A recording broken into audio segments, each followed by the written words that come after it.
बच्चों, आज मैं आप लोग को सामाजिक विज्ञान का पाठ 4 पढ़ाने वाली हूँ। पाठ का नाम है मुगल साम्राज्य, स्थापना एवं विस्तार। मुगल साम्राज्य की स्थापना के बारे में और विस्तार कैसे हुआ उसके बारे में हम लोग पढ़ेंगे। यहाँ पे चित्र दिया गया है मुगल स्थापत्य की एक झलक का। चलिए हम लोग पढ़ते हैं। आज 15 अगस्त था। विद्यालय में स्वतंत्रता दिन मनाया गया। प्रतीक ने घर आकर टीवी चालू किया तो उसने यह दृश्य देखा कि लाल किले पर तिरंगा लहरा रहा था। उसे लाल किला के अलग अलग दृश्य भी देखने को मिले। दूसरे दिन उसने कक्षा अध्यापक से लाल किले के बारे में पूछा। कक्षा अध्यापक ने लाल किला तथा उस समय के अन्य दूसरे स्थापत्य के चित्र इंटरनेट से प्राप्त कर विद्यार्थियों को बताया। उन्होंने चित्र बताते समय यह बताया कि स्थापत्य मुगल शासन काल के हैं।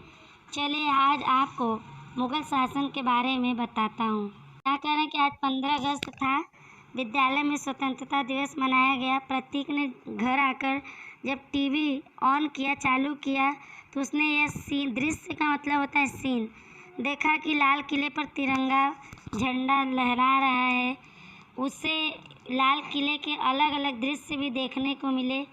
दूसरे दिन उसने कक्षा अध्यापक से लाल किले के बारे में पूछा। तब कक्षा अध्यापक ने लाल किला तथा उस समय के दूसरे स्थापत्य के चित्र इंटरनेट से लेकर विद्यार्थियों को बताया। उन्होंने चित्र बताते समय यह बताया कि यह स्थापत्य मुगल शासन काल के हैं। आज कह रहे हैं कि चलिए मुगल शासन के बारे में तुमको बताता हूँ। आगे पढ़ते हैं। दिल्ली में जब इब्राहिम लोदी का शासन था तब अफगानिस्तान के काबुल में बाबर का शासन चलता था।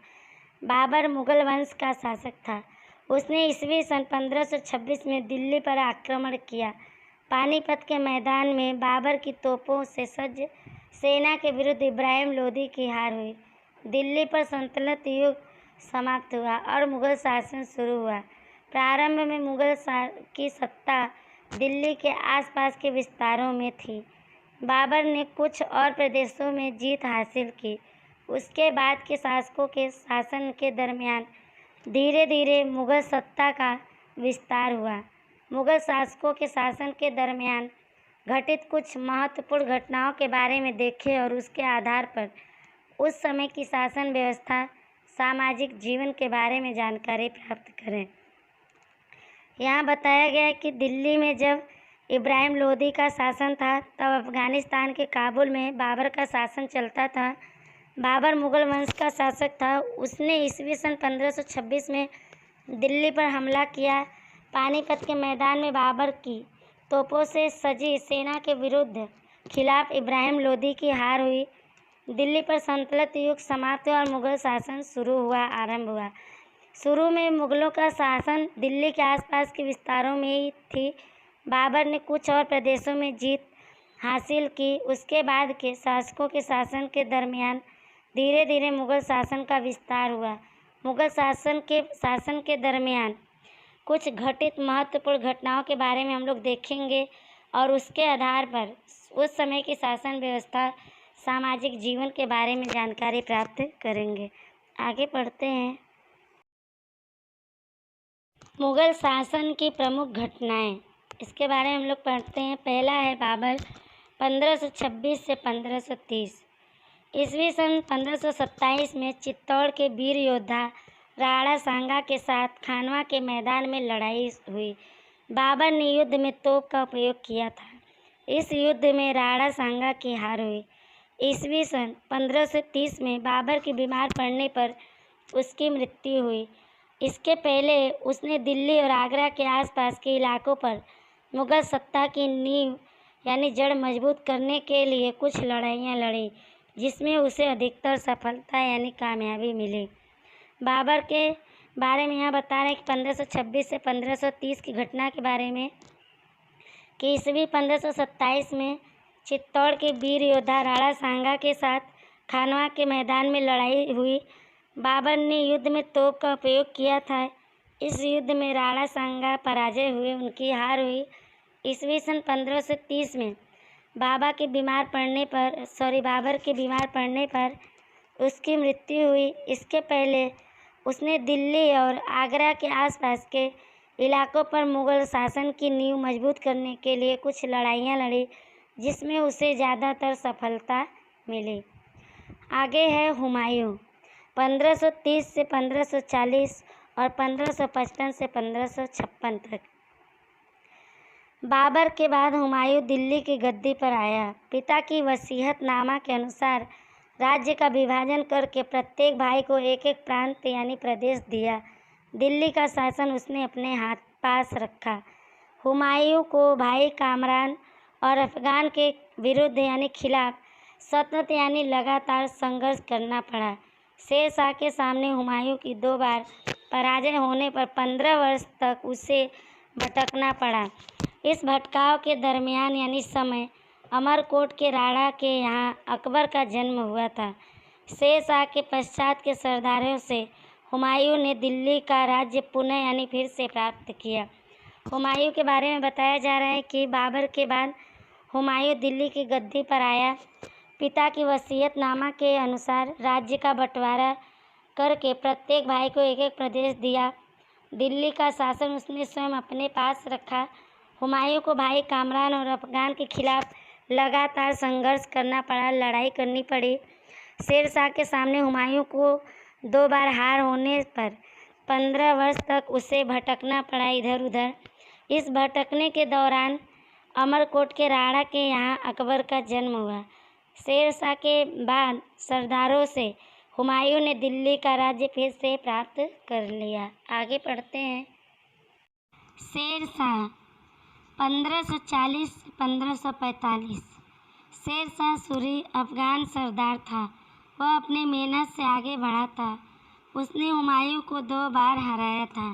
शेर शाह ने दिल्ली का शासन पाने के बाद कुछ महत्वपूर्ण विजय प्राप्त की। काबुल से बंगाल और मालवा तक अपने राज्य की सीमा बढ़ाई थी। शेर शाह को इतिहास में सुधारवादी के रूप में स्मरण किया जाता है। स्मरण का मतलब होता है याद करना। शेर शाह के बाद दिल्ली पर मुग़ल शासन की पुनः स्थापना हुई। शेर शाह के बारे में यहाँ बताया गया है कि शेर शाह सूरी अफगान सरदार था। वह अपने परिश्रम से आगे बढ़ा था। उसने हुमायूं को 2 बार हराया था। शेर शाह ने दिल्ली का शासन पाने के लिए कुछ महत्वपूर्ण विजय प्राप्त की। काबुल से बंगाल और मालवा तक उसने अपने राज्य की सीमा बढ़ाई, इसमें वृद्धि की। शेर शाह को इतिहास में सुधारवादी के रूप में याद किया जाता है। शेर शाह के बाद दिल्ली की मुग़ल शासन की स्थापना फिर से हुई। आगे पढ़ेंगे। आगे है अकबर, 1556 से 1605। इनके बारे में हम लोग पढ़ेंगे।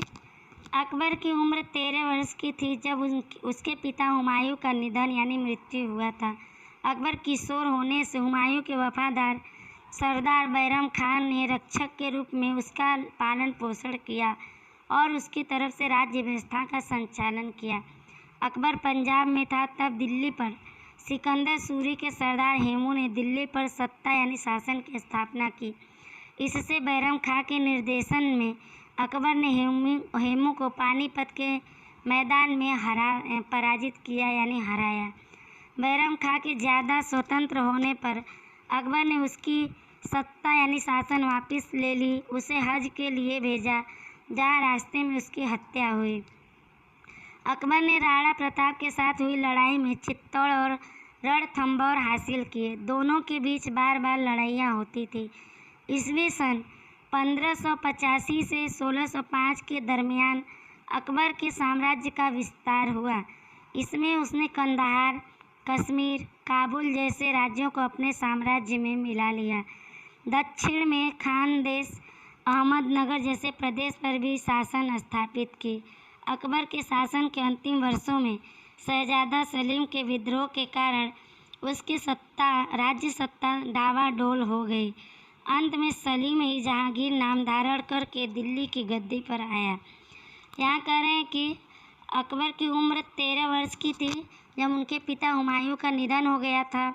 अभी वो किशोरावस्था में थे। उसी कारण से उनके हुमायूं के वफादार सरदार बैरम खान ने रक्षक के रूप में उनका लालन पोषण किया और उसकी तरफ से राज्य व्यवस्था का नेतृत्व किया, उसे चलाया। अकबर पंजाब में था तब दिल्ली पर सिकंदर सूरी के सरदार हेमू ने दिल्ली पर अपना शासन स्थापित किया। इससे बैरम खां के निर्देशन में अकबर ने हेमू को पानीपत के मैदान में हरा दिया। बैरम खां के ज़्यादा स्वतंत्र यानी आज़ाद होने पर अकबर ने उनसे शासन वापस ले ली, सत्ता वापस ले ली। उन्हें हज के लिए भेज दिया, जहाँ रास्ते में उनकी हत्या हो गई। अकबर ने राणा प्रताप के साथ हुई लड़ाई में चित्तौड़ और रणथंभौर को भी अपने अधिकार में ले लिया। दोनों के बीच बार बार युद्ध होती थी। ईस्वी सन 1585 से 1605 के दरमियान समय अकबर के साम्राज्य का वृद्धि हुआ, विकास हुआ। इसमें उन्होंने कंधार, कश्मीर, काबुल जैसे राज्यों को अपने साम्राज्य में मिला लिया। दक्षिण में खानदेश, अहमदनगर जैसे प्रदेशों पर भी इन्होंने अपना शासन स्थापित की। अकबर के शासन के अंतिम वर्षों में शाहजादा सलीम के विरोध के कारण उसकी राज्य सत्ता डावाडोल हो गई, डगमगा गई। अंत में सलीम ही जहांगीर नाम धारण करके दिल्ली की गद्दी पर आया। आगे पढ़ते हैं। हुमायूं, अकबर और शेर शाह सूरी के शासन काल की कुछ घटनाओं के बारे में हमने जानकारी प्राप्त की। अब उन घटनाओं के आधार पर उस समय के शासन की राज्य व्यवस्था, समाज व्यवस्था, कला, स्थापत्य आदि के विषय में चर्चा करेंगे। यहाँ कह रहे हैं कि मुगल शासक बाबर, हुमायूं, अकबर और शेर शाह सूरी के शासन के समय की कुछ घटनाओं के बारे में हमने जानकारी ली।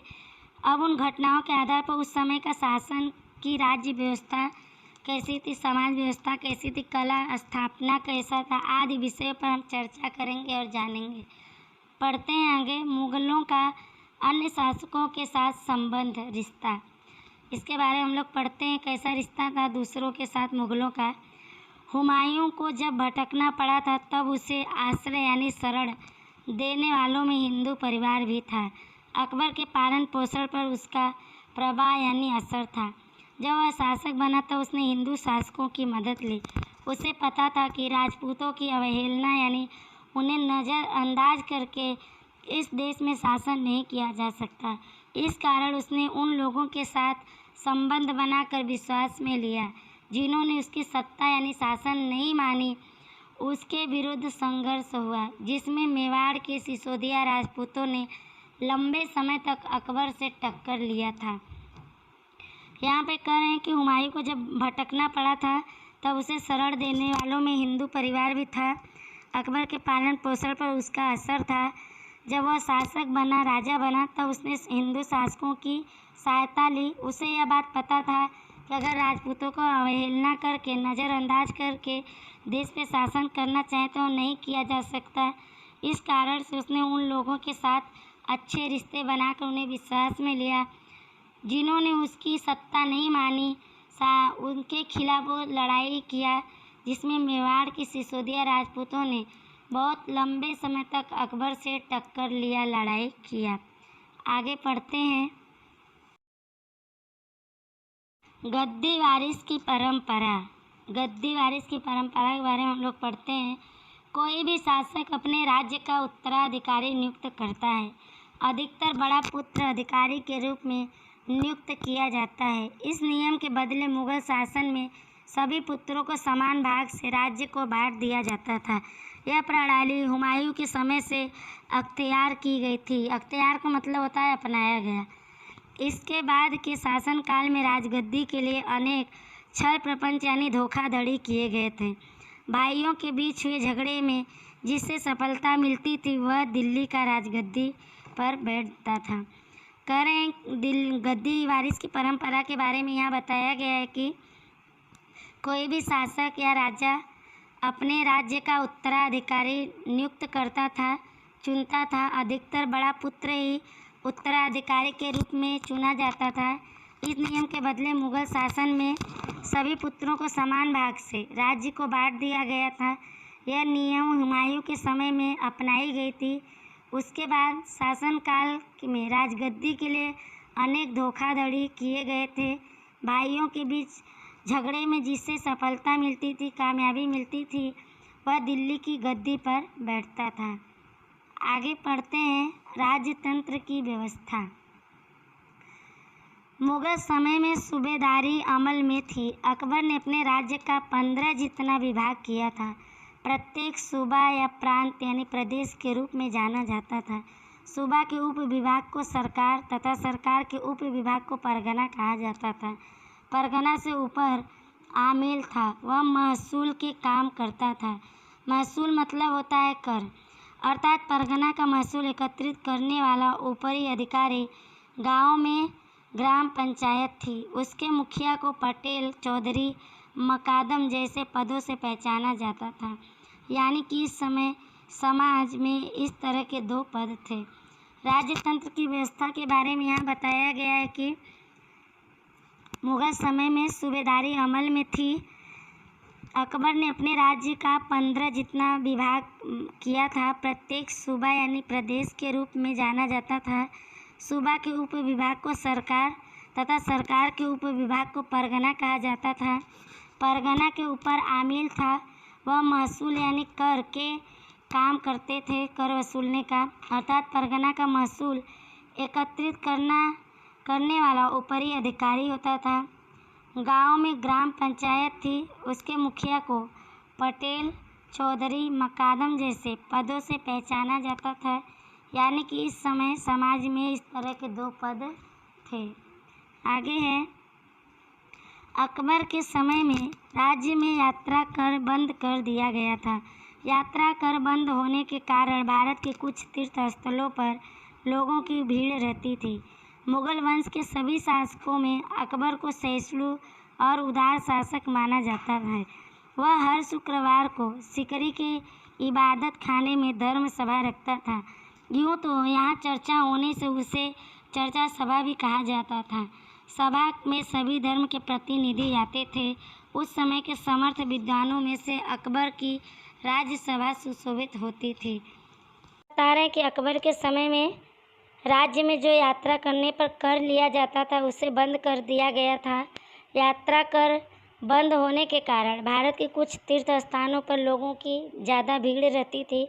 मुगल वंश के सभी शासकों में अकबर को सहिष्णु यानी सहनशील और उदार यानी बड़े दिल वाला शासक माना जाता था। वह हर शुक्रवार को सिकरी के इबादत खाने में धर्म सभा रखता था। यूँ तो यहाँ चर्चा होने से उसे चर्चा सभा भी कहा जाता था। सभी सभा में सभी धर्म के प्रतिनिधि आते थे। उस समय के समर्थ यानी योग्य विद्वानों से अकबर की राजसभा सुशोभित होती थी,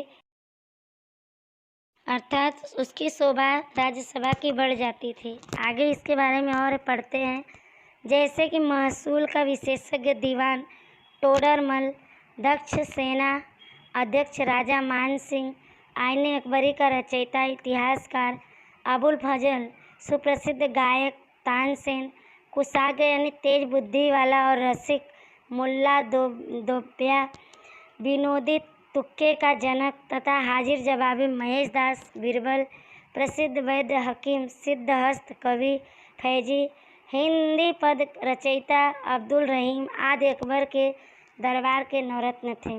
करें जिनके कारण उनके दरबार की शोभा बढ़ती थी, उनके बारे में यहाँ बताया गया है कि जैसे महसूल का विशेषज्ञ दीवान टोडरमल, दक्ष सेना अध्यक्ष राजा मान सिंह, आईने अकबरी का रचयिता इतिहासकार अबुल फजल, सुप्रसिद्ध गायक तानसेन, तेज बुद्धि वाला और रसिक मुल्ला दोप्या, विनोदी तुक्के का जनक तथा हाजिर जवाबी महेश दास बीरबल, प्रसिद्ध वैद्य हकीम सिद्धहस्त कवि फैजी, हिंदी पद रचयिता अब्दुल रहीम आदि अकबर के दरबार के ये नवरत्न थे, जिनके कारण से उनके दरबार की शोभा बढ़ती थी। आगे हम लोग पढ़ते हैं शेर शाह के सुधार, इसके बारे में हम लोग पढ़ते हैं।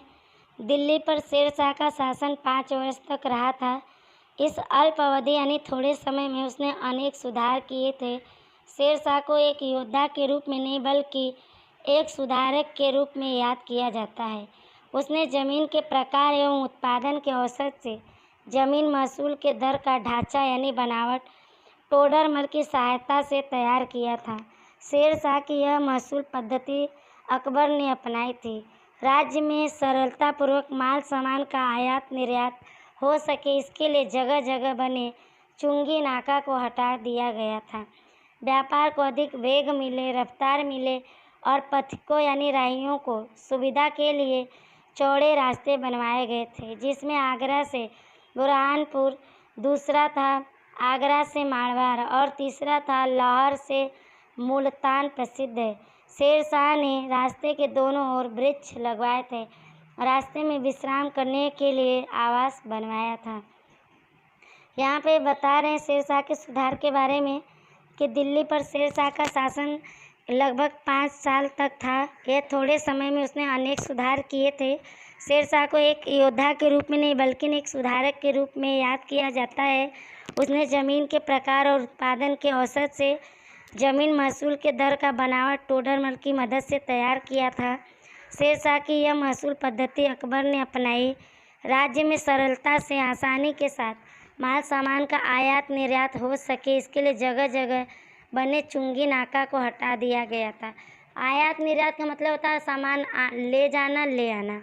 आयात का मतलब होता है लाना, निर्यात का मतलब होता है भेजना।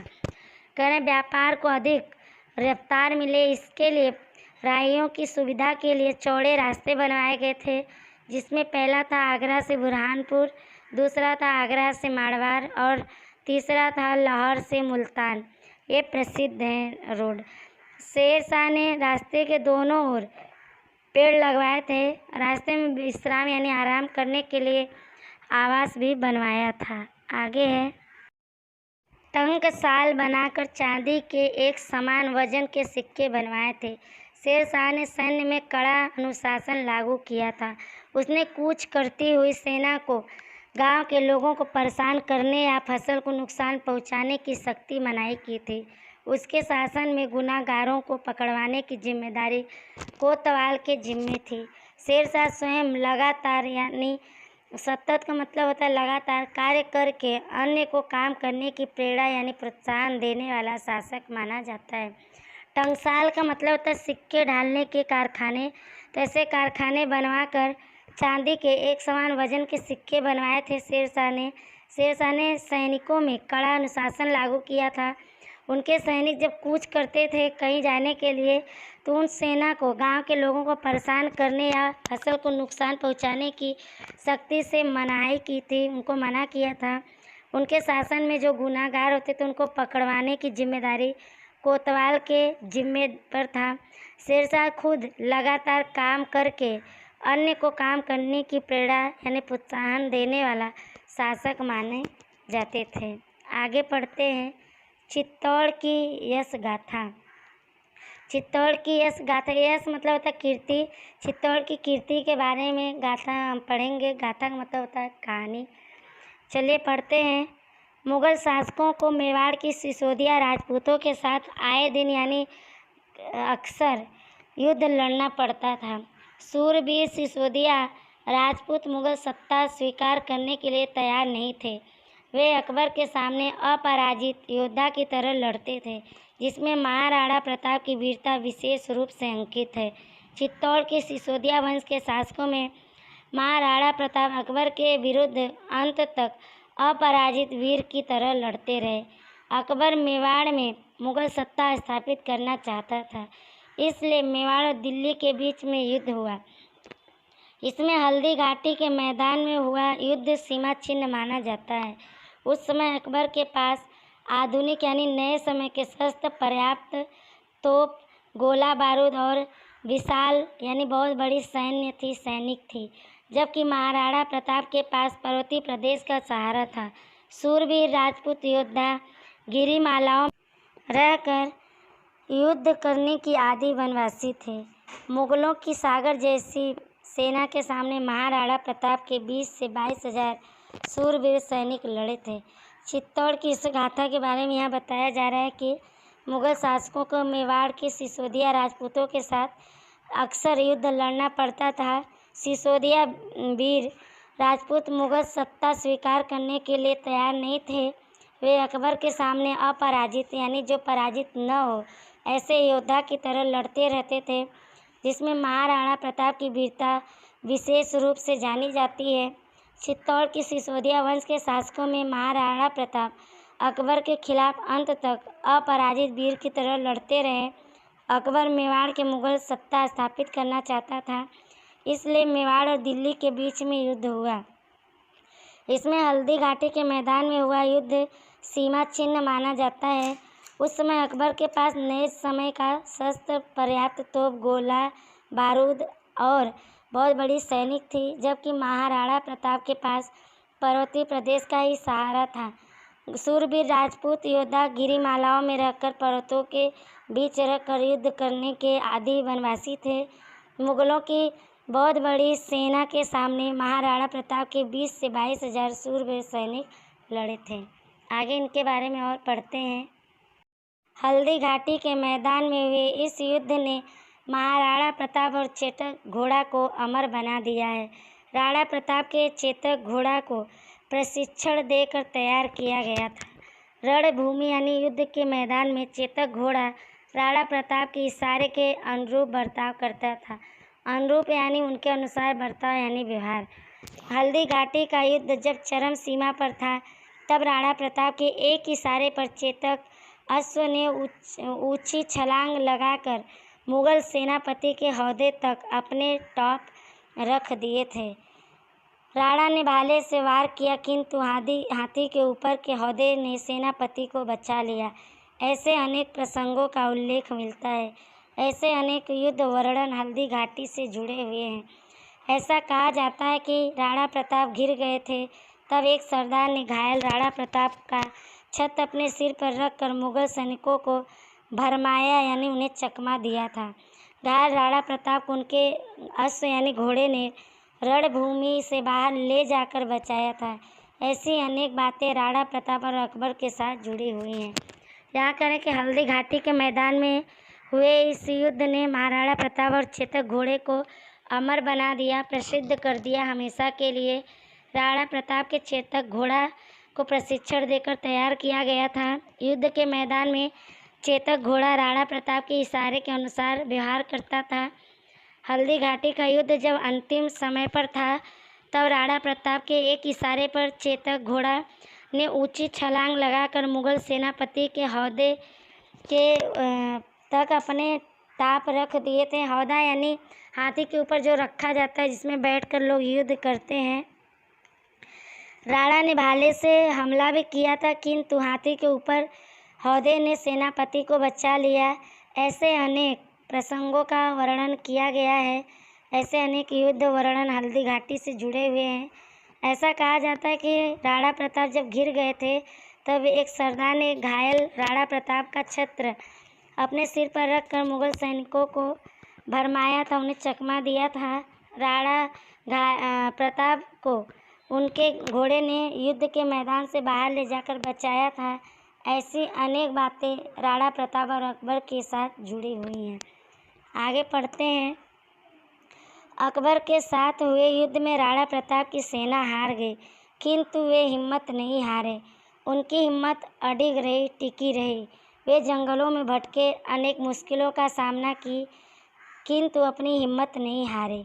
वे मुगलों के विरुद्ध हिम्मत नहीं हारे। जैन व्यापारी भामाशाह के आर्थिक मदद करने पर राणा प्रताप ने सैन्य शक्ति एकत्रित करके पुनः यानी फिर से मुगलों से युद्ध लड़े। चित्तौड़ के सिवाय यानी अलावा सभी किले जीत लिए।